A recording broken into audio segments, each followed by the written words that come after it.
Hey everyone, Chris here. So I wanted to create a quick video as a follow-up to my CNOC collapsible water bottle video from about a month and a half ago or so.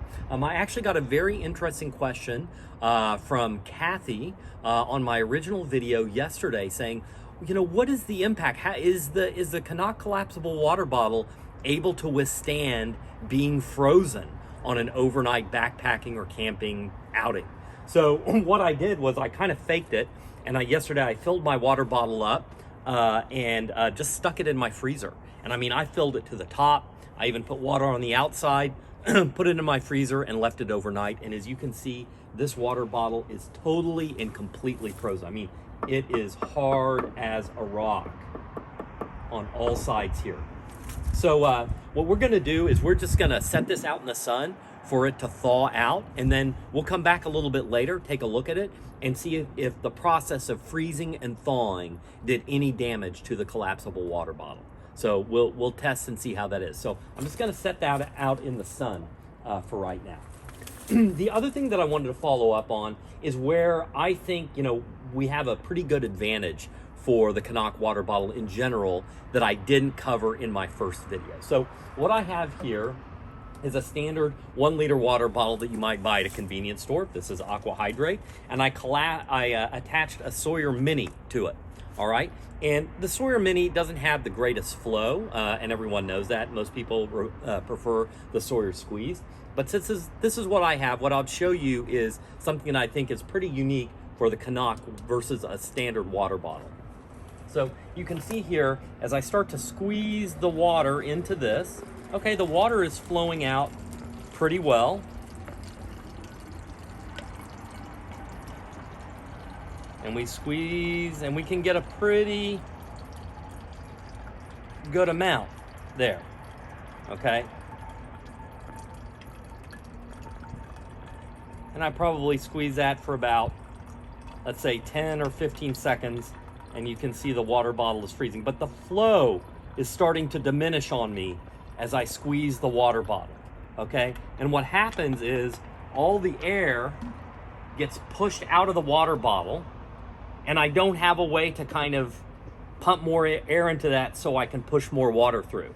So what I have to do is I have to release the filter up here, let air back in, kind of squeeze the water bottle back out, tighten it, and then start squeezing again. And then my flow rate returns to what it was.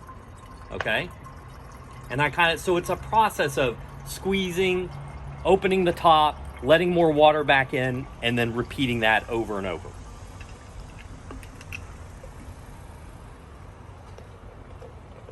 Now, if you'll see here on the Sawyer, if I on the CNOC, if I attach this to the CNOC, the advantage here is that I can literally just get a very constant rate of flow.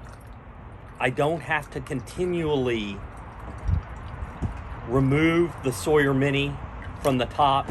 I can just release the pressure of my hand, and the water bottle will continue to push water out through the filter at a very constant rate, okay?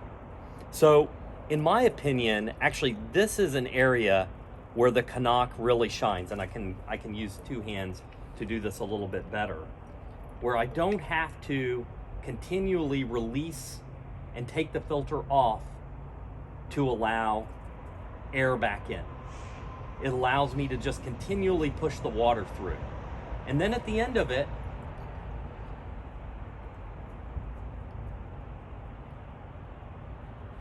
I've pretty much drained the water bottle dry, and I can take it off and add more water. Now, this may not be enough, water container for a very extended backpacking trip, but for a short one over the weekend, it's really perfect, and I really like that aspect of the CNOC. So, wanted to show you those two things. We'll come back after a bit and take a look at what happened with the frozen water bottle. Okay, everyone, we are back. It's about 4 hours later, and the ice has completely melted from our CNOC collapsible water bottle. And the water inside is still cold, but the ice is totally gone. And there are absolutely, from what I can tell, no pinholes, no rips, no tears as a result of the freezing and thawing process. I checked very carefully here around the rim of the water bottle where there's the harder plastic versus the more flexible plastic. Everything is looking good, both down below and up above. No issues. If I turn the water bottle upside down, no issues with water coming out there either. Totally good. So, you know, we could test this multiple times and see if over time the water bottle would eventually develop a problem of some sort. But at least initially, the water bottle passed the test with no trouble at all. So, good job. It's a good piece of kit. And I think in some cases, it can be very useful. All right. Thanks a lot. Have a great day.